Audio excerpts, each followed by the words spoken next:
Hello hello जी, नमस्कार प्रणाम। हम भोजपुरी के एक्शन से नहीं है वो लोग पैर छू के प्रणाम करते नहीं है वो लोग के बीच रियाज करते समय सुनते नहीं कि वो लोग के कुछ भक्ति सॉन्ग सुना दी आई लोग।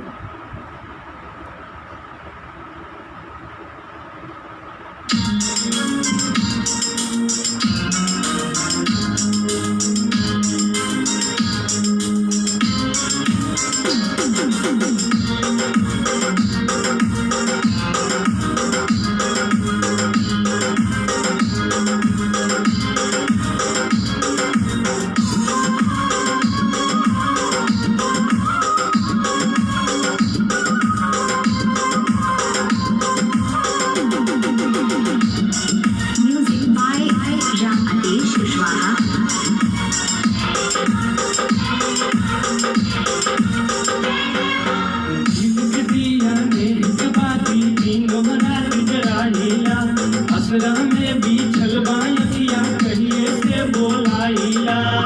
कबले सरधा पूरे बुए माई बेटा के घरे कबले बुए माई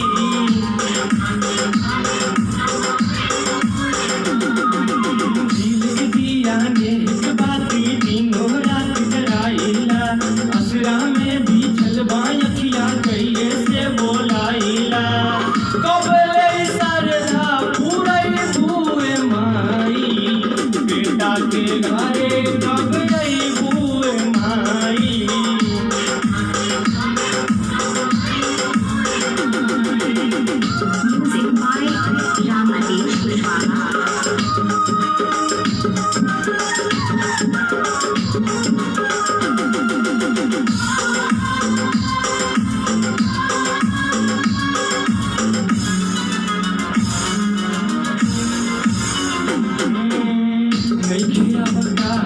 बाकी दिल में बला सा ए माई खिले बानी मन सा के काला सा नहीं खिया वकात बाकी दिल में बला सा ए माई खिले बानी मन सा के काला सा नहीं सहारा बानी बेचारा कैसे होई गुजारा हो ना जाने कबले पाई कवा से छुटकारा हो वो दिन कबले देखई बुए माई बेटा के घरे कबले बुए माई।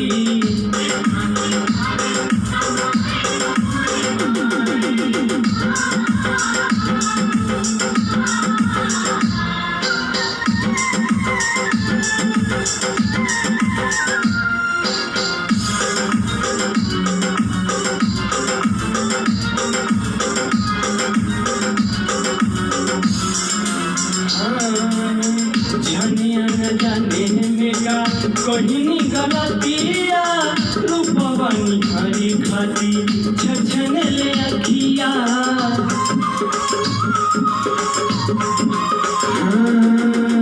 जानिया न जाने में का कहीं गलतिया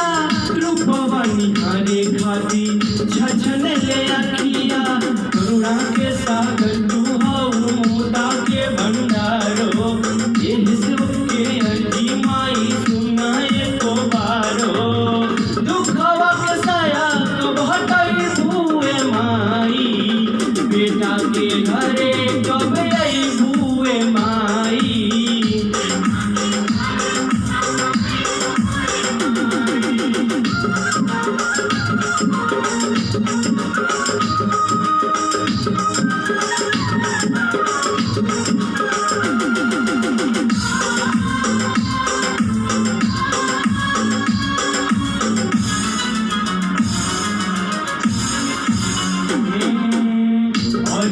हमार जेना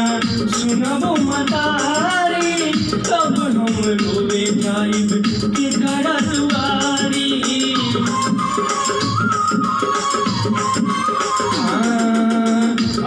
जी हमार जेना सुनबो मतारी तब हम रोवे जाइब के घर दुआरी नेह डोरी पूरा जन्ना दिल पत्थर से तो पाओ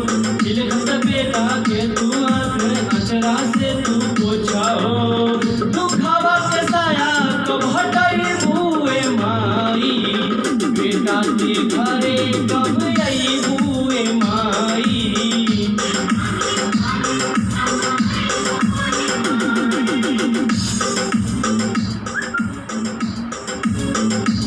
बेटा के घरे कब